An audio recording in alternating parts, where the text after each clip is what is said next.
Renungan Harian 11 November dari buku This Day in Baptist History 2 dengan judul Theodosia, Karunia dari Allah.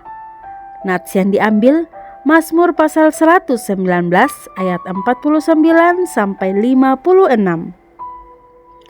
Dalam catatan sejarah warisan baptis kita, ada banyak orang kudus yang namanya tersembunyi dari sebagian besar umat kita. Salah satu tujuan buku ini adalah untuk memaparkan beberapa nama yang mewakili sejumlah pria dan wanita saleh yang kepadanya kita berhutang budi atas warisan besar kita. Di dalam gereja di desa Broughton yang tenang di Hampshire, terbaring tubuh seorang wanita baptis sederhana yang himnenya telah dinyanyikan selama hampir 2 abad di berbagai gereja kota dan kapel-kapel desa di seluruh belahan dunia. Bait tubuh duniawi itu sangat rapuh dan tentunya menjelang akhir hidupnya, wanita itu mengalami tragedi besar karena tunangannya, Robert L. Scott, tenggelam secara tidak sengaja pada malam pernikahannya. Rasa sakit dan penderitaannya tercermin dalam puisi dan himnenya sebagai ekspresi harapannya yang mulia akan kedatangan Tuhannya. Monumen di kuburan itu menandai tempat peristirahatan jenazah Annie Steele, seorang penulis himne yang produktif dan bisa saja dianggap sebagai wanita penulis himne pertama. Kehidupannya mungkin tertutupi oleh ayah dan paman buyutnya yang terkenal yang merupakan gembala-gembala di gereja di Broughton. Paman buyutnya Henry Steele adalah kontraktor kaya untuk Angkatan Laut Inggris. Membeli kayu untuk galang kapal di Portsmouth. Henry sudah berusia 45 tahun ketika dia menerima kepemilikan gereja. Jemaat baptis yang dia pimpin adalah produk dari toleransi besar yang ditunjukkan oleh Oliver Cromwell terhadap kelompok orang yang ingin tetap independen dari gereja negara di Inggris. Dan tanggal yang diklaim untuk pembentukannya adalah tahun 1655. Di bawah kepemimpinannya, gereja itu menjadi makmur. Dia sering menghabiskan sepanjang hari Minggu di gereja. Dan di sela-sela kebaktian, dia berbicara dan menasihati umatnya. Dikatakan bahwa percakapan pribadinya sama bermanfaatnya dengan khotbahnya. Ia menjadi begitu dicintai dan dihormati oleh komunitasnya sehingga seorang imam Anglikan mengeluh kepada uskupnya bahwa seorang Henry Steele telah berkhotbah dan telah menarik semua orang untuk mengikut dia. Jawaban yang dia terima dari uskup itu mengenai cara terbaiknya menghadapi Steele adalah pulang dan berkhotbah lebih baik daripada Henry Steele, dan orang-orang akan kembali.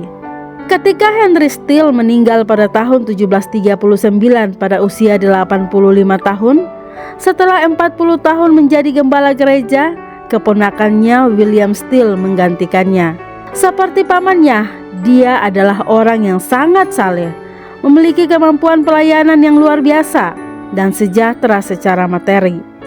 Dalam suasana kesalehan dan kemakmuran inilah Annie dilahirkan dalam warisan berkat spiritual pada tahun 1716. Dia mulai menulis puisi pada awalnya untuk kesenangannya sendiri dan untuk teman-teman dekatnya saja.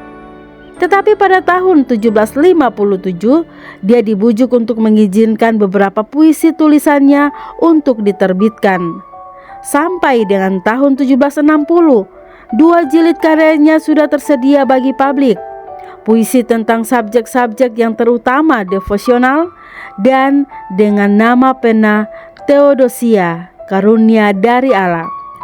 Puisi-puisi ini mendapat sambutan yang baik dan dia menerima banyak surat ucapan selamat yang salah satunya dia jawab. Jika ada yang Anda temukan dalam karya Theodosia, keuntungan atau kesenangan, sampaikanlah pujian kepada Dia yang karunia-Nya dilimpahkan dalam setiap pemberian, karena semua yang tidak pantas menerima hadiah itu dengan berlimpah. Keuntungan finansial yang diperoleh dari publikasinya dikhususkan untuk keperluan keagamaan dan amal. Sebagai contoh, keuntungan dari karyanya yang dibuat menjadi 3 jilid yang diterbitkan segera setelah kematiannya disumbangkan kepada Bristol Education Society, yang merupakan nama asli dari Bristol Baptist College, Dr. Caleb Evans, dalam sebuah memoir yang diterbitkan 2 tahun setelah kematiannya pada tanggal 11 November 1798 atau hari ini, memberikan penjelasan berikut. Setelah terkurung di kamarnya beberapa tahun sebelum kematiannya, dia telah lama menunggu dengan penuh martabat Kristiani saat-saat mencekam kepergiannya. Dia sering berbicara, tidak hanya dengan ketenangan, tapi juga kegembiraan tentang kematiannya. Ketika saat yang menarik itu tiba, dia menyambut kedatangannya, dan meskipun tubuhnya yang lemah disiksa oleh rasa sakit, pikirannya benar-benar tenang. Dia tidak mengucapkan sepatah kata pun yang bersungut-sungut, melainkan sepenuhnya pasrah, damai dan gembira.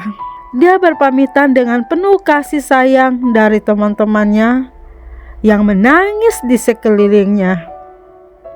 Dan akhirnya saat bahagia kepergiannya tiba, dia menutup matanya. Dan dengan kata-kata yang menyemangati ini, pada saat kematiannya di bibirnya, "Aku tahu bahwa penebusku hidup, tertidur dengan lembut di dalam Yesus." Dia meninggalkan warisan puisi yang kaya yang dibagi menjadi himne, puisi untuk waktu tertentu, dan mazmur yang dilagukan ke dalam syair. Ada 105 himne, 151 puisi, dan 47 mazmur, sehingga menghasilkan 303 komposisi, belum termasuk 21 buah prosa.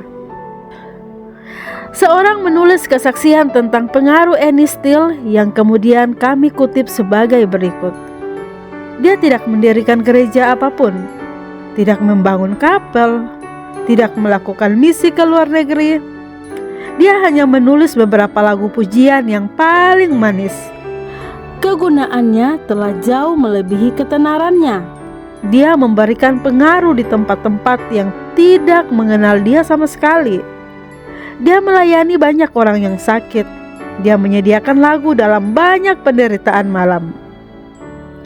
Setiap hari Sabat, saat mendengarkan himne-himnenya dalam ratusan, bahkan ribuan tempat-tempat suci, kata-kata yang ditulisnya di tahun-tahun kesakitan yang membosankan dinyanyikan atau dibaca di ribuan kamar. Iman dan pengharapannya diungkapkan dalam salah satu karyanya yang berjudul Kematian dan Sorga, yang saya kutip. Seringkali aku berkata sambil mendesah dalam hati, saya tidak menemukan barang bagus di bawah ini. Pemandangan tercantik di bumi hanya menipu mataku. Kegembiraannya hanyalah lukisan kesengsaraan. Yesus juru selamatku dan Tuhanku, kepadamu rohku yang gemetar terbang. Jasa-jasamu, darah penebusanmu, padahal ini saja jiwaku bergantung. Selamat tinggal semua hal di bumi. Ayo dengarkan aku melalui jalan berbintang, serafim yang cerah di sayapmu yang membumbung tinggi, untuk melihat juru selamatku dan Tuhanku. Tampaknya hanya segelintir dari sekian banyak himnenya yang mampu bertahan dalam ujian waktu, dan muncul dalam himne-himne baptis manapun saat ini. Kebenaran yang diutarakan oleh nyanyian pujiannya akan bertahan dalam ujian waktu dan kekekalan sewaktu nyanyian pujian itu mengagungkan Tuhan Yesus Kristus dan ajarannya. Oh, andai saja kita mau membuang banyak lagu pendek dari musik kontemporer pada zaman kita dan menghidupkan kembali serta merangkul himne dari wanita beriman baptis yang lemah namun berani ini. Annie Steele, Theodosia, karunia dari Allah. Renungan tambahan dari Dr. Swentoliau. Poin pertama, Annie Steele seorang wanita yang sangat khusus yang Tuhan sediakan bagi kaum baptis di abad 18 yang kehilangan calon suami di malam pengantinnya. Calon suaminya Robert L. Court tenggelam dalam sebuah insiden beberapa jam sebelum saat pernikahannya. Annie Steele tetap tidak menikah sampai ajalnya, walau ada orang yang kemudian melamarnya. Dia berkata bahwa dia putuskan akan tinggal dalam ketenangan hidupnya, dan dia banyak menulis puisi dan prosa. Semua itu kemudian diterbitkan dengan nama samaran Theodosia. Banyak orang memilih tidak menikah untuk mempersembahkan hidup lajang mereka kepada Tuhan.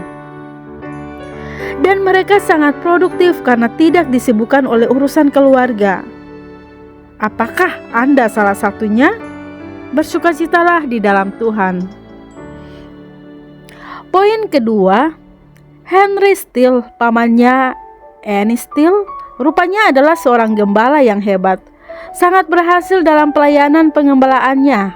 Sampai-sampai seorang imam Anglikan mengeluh kepada uskupnya, katanya, seorang Henry Steele telah berkhotbah dan telah menarik semua orang untuk mengikut dia. Lalu uskupnya menjawab, pulang dan berkhotbah lebih baik daripada Henry Steele, dan orang-orang akan kembali. Si imam melaporkan ke uskupnya dengan manja, mungkin meminta agar dilakukan intervensi pakai kekuasaan supaya jemaatnya tidak pergi. Hari ini banyak pemimpin gereja mirip imam Anglikan itu. Mereka tidak memiliki kebenaran untuk disampaikan, dan mereka ketakutan jemaat mereka pindah. Lalu mereka tergoda memakai kekuasaan aparat negara yang adalah anggota jemaat mereka. Poin ketiga, awalnya orang baptis tidak bernyanyi. Mungkin di zaman masih disebut Anabaptis, mereka dicari untuk dianiaya maka bersembunyi, sehingga mustahil boleh bernyanyi. Benjamin Keats adalah gembala baptis yang paling awal memperkenalkan acara bernyanyi dalam berjemaat. Dan awalnya jemaatnya tidak setuju karena menilai bernyanyi itu aktivitas yang kurang rohani. Sekarang semua gereja baptis sudah menyukai acara bernyanyi. Iblis melihat ada peluang untuk masuk ke gereja melalui musik dan bernyanyi, dan dia berhasil membuat banyak gereja saat bernyanyi seperti kerasukan. Irama musik dan lagu mereka tidak dapat lagi dibedakan dari yang di diskotik dan nightclub. Mereka pikir Tuhan senang, padahal iblis yang senang. Silakan amati keadaan musik dan lagu di gereja Anda. Demikian renungan hari ini 11 November bersama saya Lina Dadi. Tuhan Yesus menyertai dan Maranatha.